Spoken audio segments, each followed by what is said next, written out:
Hello guys, আজকে তোমাদের কাছে আমি মেথি শাকের রেসিপিটা নিয়ে আসলাম। দেখো, প্রথমে মেথি শাকগুলোকে ভালো করে ধুয়ে ভালো করে বেছে ঠেছে, হ্যাঁ, তারপরে পাতাগুলো আর কচি কচি ডাঁটাগুলো ঝাড়িয়ে নিয়ে নিলাম। তারপরে জিরে ফোড়ন দিয়ে পেঁয়াজ আর আদা রসুনটাকে একটুখানি ছেঁচে নিয়েছি।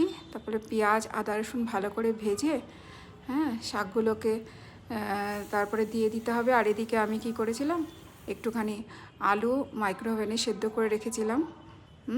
ওই 70% সেদ্ধ করে রেখেছিলাম। তারপরে জিরে, ধনে, হলুদ, একটু লঙ্কার গুঁড়ো, পরিমাণ মতো নুন দিয়ে ভালো করে শাকগুলোকে কষালাম। ব্যাস, কষিয়ে এবার ঢেকে রেখে দিলাম। এই যে সেদ্ধও হয়ে গেছে। হ্যাঁ, আবার ভালো করে একটু নেড়ে চড়ে এই যে হয়ে গেল আমার মেথির শাক। চলো, টাটা।